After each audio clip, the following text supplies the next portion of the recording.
Dans l'actualité de ce jeudi, accident meurtrier à Aloucagne à Thiès. 16 personnes sont décédées dans une collision entre un bus et un camion. Le bilan pourrait s'alourdir puisqu'on dénote plusieurs blessés graves. L'accident a eu lieu vers 5 h du matin ce jeudi. Nous irons à Pâle où les fidèles devaient se rendre pour célébrer le Gamou. Là-bas, le khalife et les fidèles sont tous sous le choc. Gamou 2020, le khalife général des Tidjanes s'insurge à son tour contre les caricatures du prophète Mohamed. Serigne Babacar Sy Mansour dénonce également la dépravation des mœurs au Sénégal. Le khalife s'est prononcé en présence du ministre de l'Intérieur sortant, Aly Ngouille Ndiaye. L'actualité de ce jeudi, c'est aussi 6 corps pris dans les filets d'un bateau de pêche au large de Dakar. Les dépouilles ont été acheminées à la morgue de l'hôpital principal. L'enquête est en cours pour l'identification des corps. Selon la gendarmerie nationale, rien n'indique qu'il s'agit de personnes ayant tenté la traversée vers l'Europe pour le moment. Et puis, présidentielle ivoirienne du 31 octobre, Laurent Gbagbo prophétise une catastrophe. L'ancien président ivoirien condamne le 3e mandat que brigue Alassane Ouattara. Exilé à Bruxelles depuis son acquittement en première instance par la CPI, il a rompu une décennie de silence, vous l'entendrez.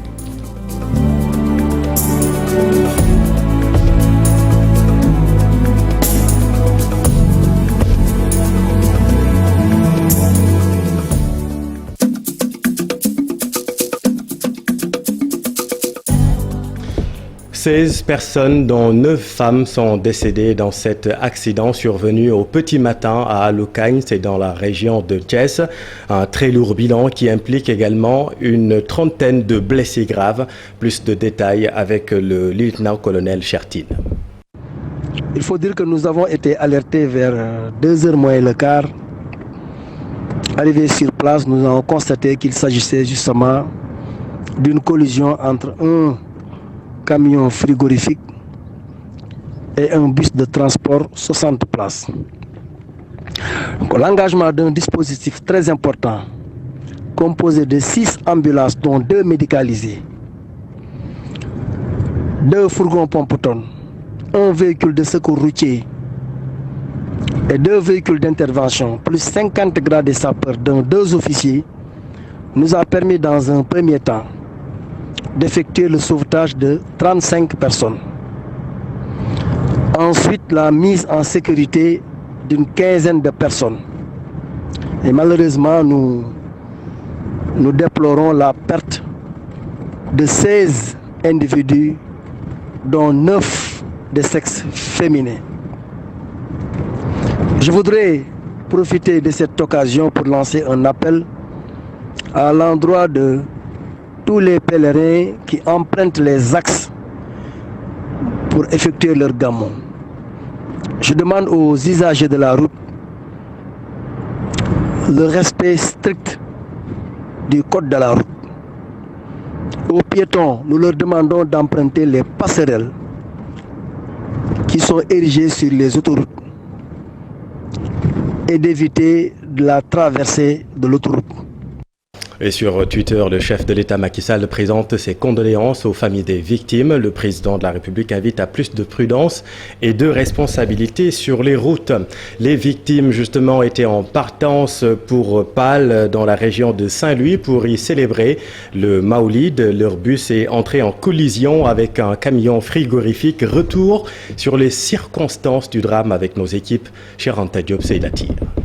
Et de nombreux blessés graves, le bilan est lourd. Un bus immatriculé KL 6080C en partance pour Saint-Louis et un camion frigorifique LG 8251B sont entrés en collision à hauteur de Aloucagne. Des sacs d'oignons, de pommes de terre, des valises, des sacs et chaussures éparpillés un peu partout. Les images parlent d'elles-mêmes. Le choc est violent. Les conséquences sont désastreuses. On est à 16 morts. Camion frigo la ko Ndar la jógee. bis bi jëm ko Ndar quoi. Paal ci gàmmu gi. waaw ci gàmmu gi waaw.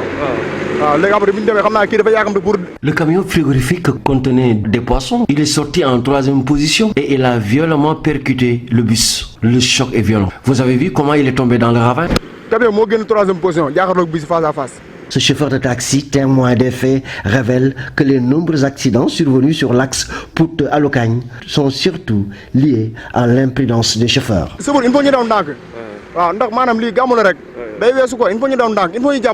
Je demande aux chauffeurs d'être prudents. Le Gamou, ce n'est qu'un jour. Et regardez, ils ont sacrifié des gens comme ça. Les sapeurs-pompiers de Thiès, aussitôt avertis, ont secouru les blessés. Les 16 corps sans vie sont déposés à la morgue de l'hôpital Amadou Sakhir Ndiogène de Thiès. Merci beaucoup, cher Anta. Et allons justement à Pâle. Comme vous pouvez l'imaginer, le Khalif, comme les fidèles, sont tous peinés par ce drame. Ousseynou Diop, ils sont encore sous le choc ce soir. Merci Chérif, comme vous l'avez dit, nous sommes aujourd'hui à Pâle, la ville de Seydi Haji Rawangom, l'un des Moukhadam de Seydi Haji Maliksi, radiallahu ta'ala anhu. Comme vous le savez, c'est ici où on va célébrer le Mawlud Nabi dans quelques heures. Mais auparavant, nous avons rencontré le président de la commission d'organisation, il s'agit de M. Amadou Ngom. Il nous a livré surtout des messages à l'endroit des pèlerins, mais également ceux qui ont perdu la vie sur la route de Thiès. Que Dieu accueille au paradis toute personne décédée sur la route de Thiès. C'est ainsi la vie. Dieu en a décidé ainsi. On prie Dieu qu'il assiste leur famille. Le Khalif El Hadji Ousmane Ngom également nous a livré un message. Il a surtout appelé les fidèles à se conformer aux règles édictées par les autorités étatiques. Il a surtout demandé aux fidèles de respecter les mesures barrières en cette période de pandémie.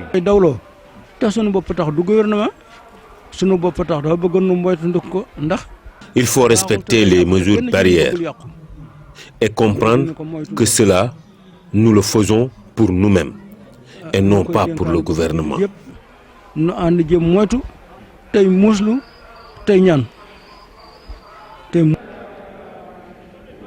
Voilà Chérif, dans quelques heures, le Mawlud Nabi sera célébré ici à Pâle, dans la grande mosquée, comme vous le voyez derrière moi. Des milliers de fidèles sont présentement dans la ville sainte de Pâle. Merci beaucoup Ousseynou et venons-en justement à la préparation, à la célébration du Gamou. Le Khalif général des Tidjanes a livré son message aux fidèles. Serigne Babacar Sy Mansour s'est prononcé sur les questions d'actualité telles que l'immigration clandestine et les caricatures du prophète Mohammed qu'il dénonce vigoureusement au même titre que toute la Oumma islamique. Nous y reviendrons avec Chérif Dia pour son compte-rendu. Allons à Medina Baye qui célèbre également le Maoulid. Medina Baye refuse du monde en ce jour de Gamou. Le respect des gestes barrières reste un impératif pour accéder à certains sites religieux. Le port du masque est bien accepté là-bas par les fidèles. Voyons tout cela avec Ibrahima Diamé et Fally Gaye. C'est l'effervescence dans la cité religieuse de Medina Baye. Les principales artères qui convergent vers la grande mosquée sont presque inaccessibles à cause d'un monde immense. Les barrières sont érigées un peu partout et pour accéder à certains lieux comme au domicile de Baye Niass, il faut impérativement un masque. Ñun ñoo wàllu organisation bi nekk buntu nekk Baye li nga xam ne moom lañ jot ci xalifa bi daal mooy lu ñu ndigal lu ñu jox kenn ku nekk mooy ñu respecté mesures barrières yi ñu jox. képp ku nekk nag balaa nga dugg da nga takk masque te aussi dafa am ñaari góor rang leen def góor jigéen ku sol lu gàtt doo dugg waaw masque bi moom force la moom. Partout d'ailleurs, des mégaphones retentissent pour faire la promotion de la vente des masques. Masque 100 francs, masque médical 100, wàññi na masque yi wanteer la masque 100 francs, masque médical 100, masque boo jël 100 francs. ñaari masque 200. Pour l'occasion, Mame Diarra s'est lancée dans la vente de masques et cela marche bien pour elle. waaw mi ngi jar moom bu baax a baax moom dëgg yàlla moom waa ñu ngi ci gis suñu bopp bu baax. loo remarqué ci mbooloo mi ndax ñu ngi sol masque. ah waaw ñoom ñëpp moom ñu ngi koy sol moom respecté nañ ko même ñu ko indiwul sax boo leen nee jëndal ñi jënd. Pour les fidèles, le respect des instructions du khalife doit être un impératif. masque yi wax dëgg yàlla ñun ndigal la ay taalibe lañ suñu sëriñ maanaam Cheikh Mouhamadou Maye nga xam ne moo fi tokkal Baye mu ngi ñaax taalibe yi pour ñu fonk masque yi parce que nit ki wax dëgg yàlla buñ leen a takkal masque pour sa wér-gu-yaram la kon ñu ngi gërëm masque yi wax di ko wax ne képp ku taalibe Baye nañ respecté masque ndax xam ne loolu am solo la. Cette année, la communauté nigériane est quasi absente au Gamou, n'empêche l'affluence est forte à Medina Baye. Merci Ibrahima et bon gamo à tous. L'autre grand titre de cette édition, c'est cette découverte macabre en mer. 6 corps ont été pris dans les filets d'un bateau de pêche au large de Dakar, selon la gendarmerie nationale citée par l'agence France Presse. La découverte a eu lieu hier mercredi vers 18h. Les corps ont été acheminés à la morgue de l'hôpital principal. L'enquête est en cours pour l'identification des corps. Pour l'heure, la gendarmerie n'est pas en mesure d'indiquer que s'il s'agit de personnes ayant tenté la traversée vers l'Europe. S'agit-il de personnes qui étaient dans la pirogue qui s'est renversée dans la nuit du 25 au 26 dernier? Rien ne l'affirme non plus. Du côté des familles qui ont perdu des proches, c'est l'heure du deuil. C'est le cas à Mour où une vingtaine de jeunes Mourois ont disparu en mer dernièrement. Les familles sont encore inconsolables. Reportage Abdourahmane Diallo et Mamadou Gueye.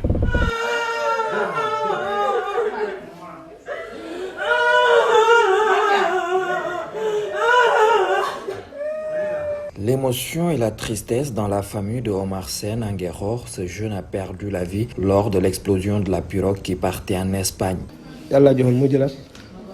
C'est Dieu qui me l'avait donné, c'est lui qui l'a repris. Il avait entre 25 et 26 ans. D'ailleurs, il a fait son examen de permis de conduire. Le permis devait sortir hier, mais malheureusement, il est parti avant.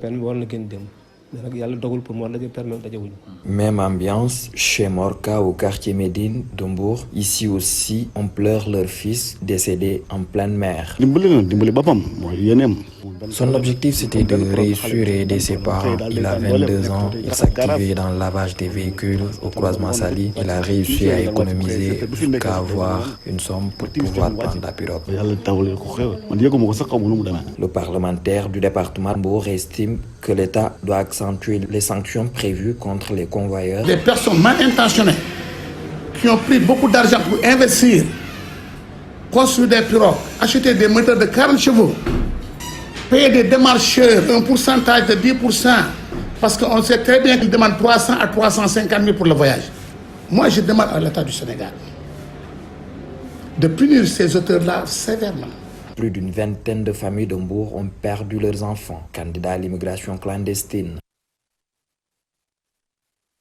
Les départs se sont multipliés dans ce mois d'octobre. La Marine nationale annonce avoir intercepté 388 candidats à l'immigration clandestine et l'alerte est encore maximale. Voyons tout cela avec Mohamed Samb et Lamine Mandiang. En moyenne, 18 interventions comme celle-ci sont effectuées par semaine pour interpeller les candidats à l'immigration irrégulière. Une mission de la Marine nationale au large de Mbour hier a permis d'intercepter 3 navires. Nous avons visité 3 navires, à savoir 2 pirogues artisanales qui étaient en activité de pêche et une autre vedette de plaisance qui était en activité de plongée. En vue de faciliter les patrouilles en mer, la Marine nationale dispose d'un centre de coordination qui joue un rôle de veille 24 heures sur 24. Les renseignements sur les mouvements des pirogues y parviennent et sont transmis en temps réel aux patrouilleurs. Dans le cadre de nos responsabilités en termes de recherche et de sauvetage, on couvre une superficie qui est 12 fois beaucoup plus grande que notre zone économique exclusive, qui va de la Mauritanie, qui prend en compte le Cap-Vert, la Gambie, la Guinée-Bissau et la Guinée. Donc dans toute cette zone, tous les navires, tous les mobiles en mer en fait, qui ont des situations de détresse, des difficultés en mer, c'est à partir de ce centre que sont coordonnées les opérations en mesure de pouvoir leur porter assistance. Avec la résurgence de l'immigration clandestine ces derniers jours, assister les migrants devient un impératif. Pour nous, la lutte contre l'immigration clandestine, c'est beaucoup plus dans un aspect humanitaire pour apporter assistance à ces personnes qui se retrouvent en mer à bord d'embarcations qui ne remplissent pas les mesures de sécurité réglementaires. Donc notre mission, en coordination avec les forces de sécurité qui assurent le maillage à terre, c'est d'assurer en tout cas de sauver le maximum de personnes qui sont impliquées dans cette tragédie. 2 drames sont enregistrés sur les 5 pirogues interceptées par la Marine nationale au courant du mois d'octobre et 388 migrants clandestins appréhendés et remis aux services compétents pour les besoins d'enquête. Merci Mohamed. L'autre grand titre de l'actualité, c'est la dissolution de l'équipe gouvernementale depuis hier par le chef de l'État, Macky Sall. Beaucoup s'interrogent sur les motivations de cette refonte. Depuis plusieurs semaines, l'idée d'un remodélage de l'architecture gouvernementale était envisagée par Macky Sall. Alors, quelles sont les attentes et les enjeux? Éléments de réponse, Mamadou Fall et Diafar Abba. L'action du gouvernement par le chef de l'État cache bien une stratégie. Le président Macky Sall veut faire face aux attentes des Sénégalais, malgré les difficultés que traverse le pays. Que ce remaniement-là, ce ne sera pas un remaniement de plus, mais un remaniement qui restaure l'espoir des Sénégalais. Et pour ça, le signal fort que le président doit donner, c'est dans le choix des hommes et des femmes. Une dissolution bien appréciée par l'opposition. D'ailleurs, pour certains, cela a tardé puisque le pays est en retard. Il n'y a aucun de ces ministres qui le défendait. D'ailleurs, c'est la population qui en a assez de ce gouvernement. Autre suggestion, le rétablissement du poste de Premier ministre. Je souhaite qu'il ramène le poste de Premier ministre. Et cela est très facile. Il doit passer par l'Assemblée nationale pour le faire. Le poste de Premier ministre est indispensable dans un régime présidentiel. Mais l'honorable député de la mouvance présidentielle pense que seul le président peut apprécier s'il en a besoin ou non. Le président a enlevé ce poste. Jusqu'au moment où je vous parle, il n'y a aucun signal qui montre qu'on va remettre ce poste-là. Parce que le président avait donné des justificatifs qui, de mon point de vue, jusqu'au moment où je vous parle, sont encore, en tout cas, actuels. La société civile, elle, en plus de la dissolution du gouvernement, plaide pour la suppression des institutions budgétivores. Économique et social nous coûte environ 10 milliards par an. Le Haut Conseil nous coûte environ 10 milliards par an. Ça fait 20 milliards par an. Mais combien d'hôpitaux on peut réaliser avec ces 20 milliards-là? Le Sénégal a besoin d'un nouvel attelage gouvernemental puisque celui-ci dissous n'était pas à la hauteur, selon le député de Boko Gisgis. Pour lui, le peuple a besoin d'espoir pour tenir. Oui, Mamadou, et quel que soit l'attelage du nouveau gouvernement, la question de l'emploi préoccupe les Sénégalais. La recrudescence de l'immigration clandestine illustre parfaitement le désarroi des jeunes. C'est ce qui revient en tout cas dans les différents témoignages. Qu'attendez-vous de cette nouvelle équipe? Aminata Mbarisso a recueilli vos attentes. Actuellement, le Sénégal est très très difficile. Bon, il y a ce qu'on appelle le Barça et le Barça qui était en vue depuis 2007 et qui se reprend actuellement dans les années en 2020. Donc je pense que actuellement ce qu'on attend du gouvernement du Sénégal actuel, c'est je pense que de résoudre les problèmes des Sénégalais. Moi je veux dire énième slogan. On avait dit comment dirais-je, accélérer la cadence. Maintenant on est après accélérer la cadence, on a dit fast track. Maintenant, nous attendons quel sera le prochain slogan. Tous les ministres qui sont passés là, ce sont des ministres politiques. Et ça doit cesser. On doit mettre ici des gens compétents, des gens travailleurs, des gens qui savent pourquoi on les a mis ici. Mais tous les politiques, tous les ministres que tu vois, dès qu'ils accèdent, il faut avant même d'accéder, tu sois politicien, on te met là. Si tu n'es pas politicien, tu n'auras pas un poste de ministre. Je pense qu'on avait réélu Macky Sall en 2012, en 2019, uniquement c'était pour subvenir aux problèmes des Sénégalais. Mais ce que nous voyons actuellement nous mène droit au mur. Donc maintenant, il faut qu'il y ait du concret. Un gouvernement qui sache comment faire pour vraiment subvenir aux besoins des Sénégalais. C'est tout simplement ce que nous attendons de ce nouveau gouvernement. Oui, mais ce n'est pas la peine de changer de gouvernement à chaque fois, changer. Il nous faudrait quelque chose qui puisse vraiment mener le Sénégal de l'avant. Nous connaissons les réalités du Sénégal et les besoins des Sénégalais. Mais pourquoi pas ne pas aller à l'essentiel, avoir un gouvernement qui sait comment faire pour vraiment subvenir aux besoins des Sénégalais. Mais c'est tout simple. Et arrêtons-nous maintenant sur le cas Mimi. Aminata Touré ne faisait pas partie, certes, du gouvernement, mais son départ à la tête du Conseil économique, social et environnemental interroge. D'aucuns lui prêtent des ambitions. Est-elle une femme pressée? Est-elle victime de ses aspirations politiques? Retour sur son parcours aux côtés du président de la République, Macky Sall, Cheikh Tidiane Diao. Tout juste il y a un an, le magazine Jeune Afrique l'avait qualifié d'électron libre de la mouvance présidentielle. Oui, Aminata Touré fait partie de ces personnes qui n'ont pas peur d'afficher leurs ambitions et convictions. Celle qui était jusque-là la troisième personnalité du pays avant le décret qui a mis fin à sa fonction à la tête du Conseil économique, social et environnemental a été pratiquement un acteur essentiel du jeu politique depuis l'avènement du président Macky Sall au pouvoir. Passé par le ministère de la Justice, Mimi Touré a été implacable dans la traque des biens supposés mal acquis qui, entre autres, a abouti à la condamnation de Karim Wade. Ses relations avec le président n'ont jamais été en fleuve tranquille. Débarqué du ministère de la Justice, Aminata Touré a refusé un poste de directeur de cabinet du président avant d'atterrir à la primature. Sa défaite au local de 2014 face à Khalifa Sall précipite son limogeage à ce poste. La relation entre les deux en a pris un sacré coup de froid, incontournable au sein de la paire. Elle fera son grand retour avec le candidat sortant Macky Sall qui lui confie la direction du cabinet de sa campagne pour la présidentielle de 2019. Réélu au premier tour, le chef de l'État lui confie le Conseil économique, social et environnemental avant de mettre un terme à ses fonctions ce mercredi 28 octobre 2020. Merci, cher Tidiane. Et puis, fenêtre sur le monde, en France, une attaque au couteau a eu lieu à l'intérieur et aux alentours de la basilique Notre-Dame de l'Assomption à Nice. 3 personnes sont mortes, dont 2 femmes et 1 homme. L'auteur des faits a été blessé par balle. Il a été conduit à l'hôpital. Toujours sur l'international, je vous le disais en titre présidentiel en Côte d'Ivoire du 31 octobre, Laurent Gbagbo prophétise une catastrophe. L'ancien président ivoirien condamne le 3e mandat que brigue le président Alassane Ouattara. Gbagbo, exilé à Bruxelles depuis son acquittement en première instance par la CPI, il a rompu une décennie de silence chez nos confrères de TV5 Monde. Nous l'écoutons.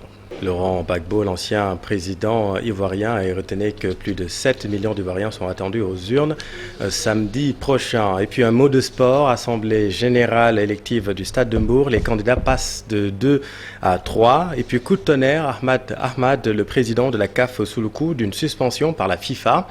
L'autre sujet prévu initialement le 6 novembre prochain, la finale de la Ligue des champions africaine est repoussée à une date ultérieure. Le round-up de l'Actu Sport avec Cher Sadibou Diarra. Présidence du Stade de Mbour. Désormais 2 candidats seulement sont en lice. Le président sortant Abdoulaye Gueye renonce et apporte son soutien au candidat El Hadj Amadou Wade. Ce dernier se targue de jouir de toute la confiance de la majorité des membres du comité directeur du club. El Hadj Amadou Wade va faire face à Moussa Mbaye lors de l'Assemblée générale élective du Stade de Mbour. Pour le moment, aucune date n'est annoncée pour la tenue de l'AG. Le milieu de terrain international de Sochaux en Ligue 2 en France, Ousseynou Thioune, va connaître son sort le 4 novembre prochain. Impliqué dans un incident entre morsures et insultes racistes présumées avec le gardien de Valenciennes Jérôme Prior à la fin du match le 17 octobre dernier, Thioune a été auditionné par la commission de discipline de la Ligue de football professionnel. En attendant de connaître la sanction, Sochaux peut aligner son milieu de terrain défensif. Candidat déclaré à sa propre succession à la tête de la CAF, Ahmad est sous la menace d'une suspension du comité d'éthique de la FIFA. Une information de la BBC Afrique qui révèle que le président Ahmad est déclaré coupable d'avoir enfreint divers codes d'éthique suite aux enquêtes de la FIFA depuis plusieurs mois. La sentence pourrait tomber d'ici fin novembre. L'accord controversé entre la CAF et la société Tactical Steel est un des griefs à l'encontre du dirigeant malgache. Une suspension va compromettre ses chances de réélection. La finale de la Ligue des champions africaine est pour sa part encore reportée. À l'origine, la demi-finale retour entre le Zamalek et le Raja Casablanca, prévue ce dimanche 1er novembre, qui est repoussée à une date ultérieure. Par conséquent, la CAF et les parties prenantes ont entamé les discussions pour trouver une date idéale à la finale en Égypte. Merci, cher Sadibou, c'est la fin de cette édition. Merci de votre attention. L'info continue dans Soir d'Info avec vous, Aram Touré. Vous recevez ce soir M. Robin Jules Marcel Sagna. C'est à vous.